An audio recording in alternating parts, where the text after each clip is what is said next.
Machine learning की दुनिया में आपका स्वागत है। आज हम इस काफी दिलचस्प विषय की गहराई में उतरेंगे। हाँ बिल्कुल। और इसके लिए हमारे पास कोर्सेरा का एक शुरुआती गाइड है और साथ ही गूगल डेवलपर्स की मशीन लर्निंग शब्दावली भी। तो हमारा मकसद है कि मशीन लर्निंग की जो बेसिक बातें हैं उनको समझें, कुछ ज़रूरी उदाहरण देखें और हाँ, इसकी जो खास टर्म्स हैं उनसे भी थोड़ी जान पहचान हो जाए। सही, क्योंकि ये सिर्फ कोड की बात नहीं है, ये कहानी है कि मशीनें कैसे सीख रही हैं, देखना, समझना। बिल्कुल।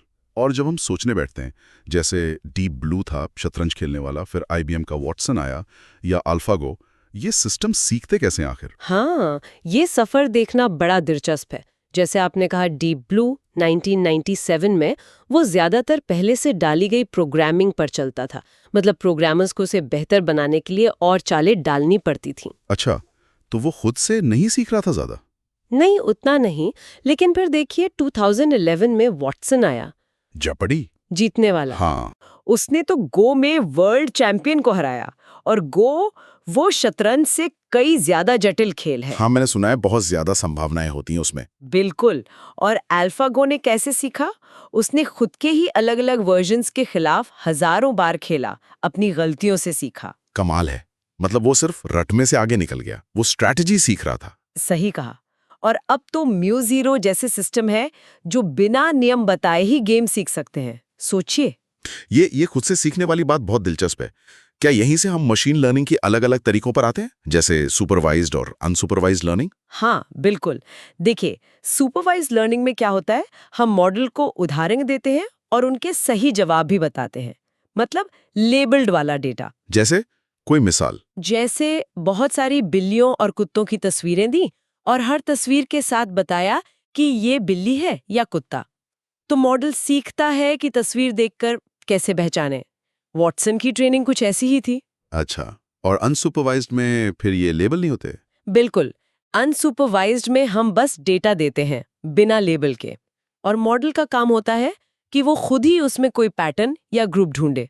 पैटर्न ढूंढे? जैसे मान लीजिए ऑनलाइन स्टोर का डेटा है। मॉडल शायद ग्राहकों को उनकी खरीदने की आदतों के हिसाब से अलग-अलग ग्रुप में बांट दे। इसे क्लस्टरिंग कहते हैं। यहाँ पहले से कोई सही ग्रुप हमें नहीं पता होता। लेकिन जो अल्फागो का खुद से सीखना था, वो इन दोनों में से किस में आएगा?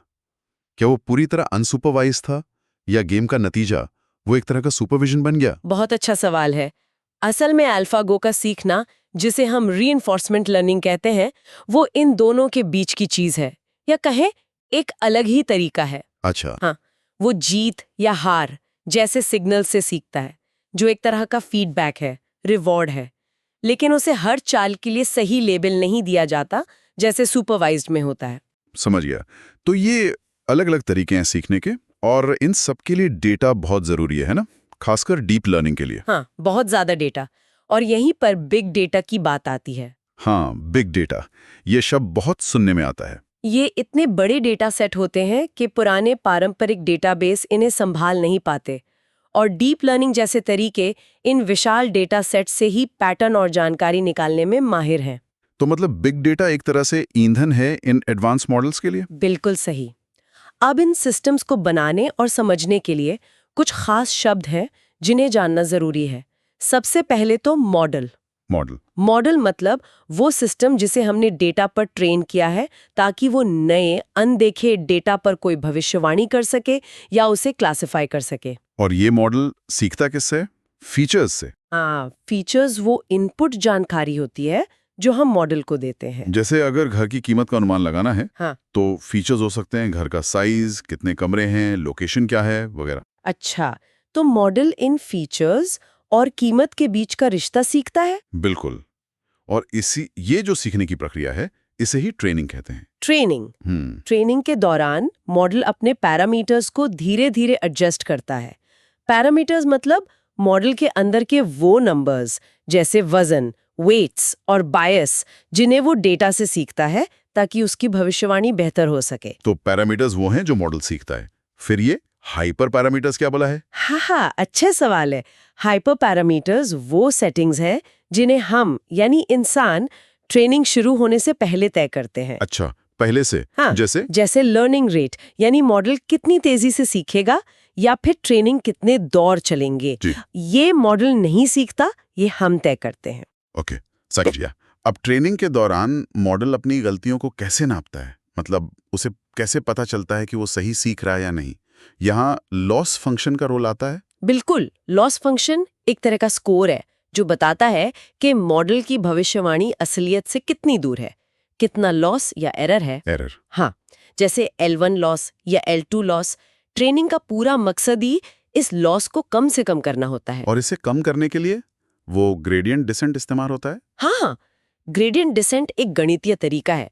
आप सोचिए, जैसे आप पहाड़ी से नीचे उतर रहे हैं तो आप हमेशा सबसे ज्यादा ढलान वाली दिशा में कदम बढ़ाएंगे ताकि जल्दी नीचे पहुंचे। हाँ। ग्रेडियंट डिसेंट भी कुछ ऐसा ही करता है। वो लॉस फंक्शन की ढलान ग्रेडियंट को देखकर पैरामीटर्स को उस दिशा में थोड़ा थोड़ा बदलता है जहां लॉस कम हो रहा हो। अच्छा, ये तो काफी स्मार्ट तरीका है। और एक और चीज थी, एक्टिवेशन फंक्शन। रेल्यू, सिग्मॉइड जैसे नाम सुने? एक्टिवेशन फंक्शन बहुत जरूरी है, खासकर न्यूरल नेटवर्क्स में। ये नेटवर्क को नॉन लीनियर यानी टेढ़े मेढ़े जटिल पैटर्न सीखने में मदद करते हैं। नॉन लीनियर मतलब जो सीधी रेखा में ना हो। असल दुनिया के ज्यादातर पैटर्न जटिल होते हैं। बिना एक्टिवेशन फंक्शन के नेटवर्क सिर्फ सीधी रेखा वाले सिंपल रिश्ते ही सीख पाता। ओके। और ये रेलू, सिग्मॉइड क्या करते हैं? ये बस अलग अलग तरीके हैं नॉन लीनियरिटी लाने के। रेलू नेगेटिव वैल्यू को शून्य कर देता है। सिग्मॉइड आउटपुट को 0 और 1 के बीच में समेट देता है, जो किसी चीज की संभावना बताने के लिए काम आता है। अच्छा, एक प्रॉब्लम जो मैंने सुनी है वो है ओवरफिटिंग। जब मॉडल ट्रेनिंग डेटा पर तो कमाल कर देता है, पर नए डेटा पर? हाँ, नए डेटा पर फेल हो जाता है।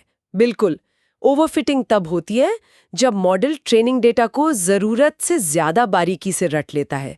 वो डेटा के शोर, नॉइज को भी पैटर्न समझ लेता है। जैसे कोई छात्र सिर्फ पिछले साल के सवाल रट लें, कॉन्सेप्ट न समझे। बिल्कुल, वही बात। फिर नए सवाल आते ही गड़बड़। इसे रोकने के लिए रेगुलराइजेशन जैसी टेक्निक्स इस्तेमाल होती हैं।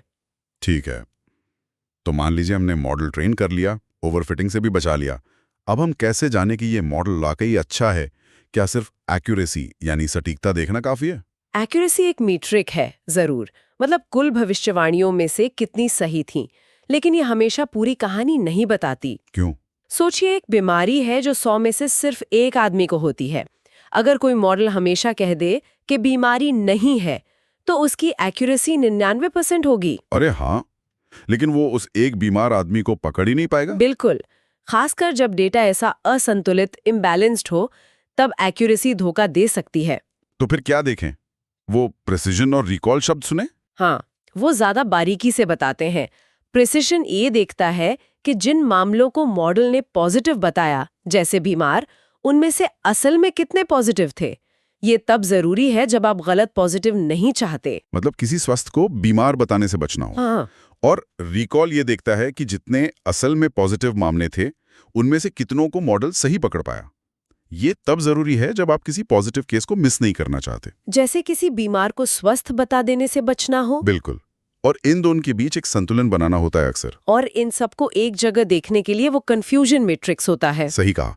कंफ्यूजन मैट्रिक्स एक टेबल होती है जो साफ साफ दिखाती है कितने सही पॉजिटिव, कितने सही नेगेटिव, कितने गलत पॉजिटिव टाइप 1 एरर और कितने गलत नेगेटिव टाइप 2 एरर। उससे मॉडल की परफॉर्मेंस का पूरा चित्र मिल जाता है। वाह, तो आज हमने काफी कुछ कवर किया। एआई के विकास को देखा, डीप ब्लू से म्यू0 तक, सुपरवाइज्ड अनसुपरवाइज्ड लर्निंग समझी, और फिर ये सारी शब्दावली, model, features, training, loss, gradient descent, overfitting, accuracy, precision, recall. हाँ, और मेरे ख्याल से सबसे जरूरी बात ये याद रखना है कि ये सिर्फ टेक्निकल शब्द नहीं है। ये सब मिलकर सिस्टम को डेटा से सीखने, पैटर्न पहचानने और ऐसी चीजें करने में मदद करते हैं जो पहले संभव नहीं थी। ये एक लगातार चलने वाली सीखने की प्रक्रिया है, मशीनों के लिए भी और हमारे लिए भी। बिल्कुल, और ये सोचने पर मजबूर करता है।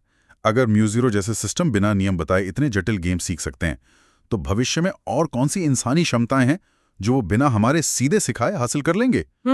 इस पर सोचने के लिए काफी कुछ है।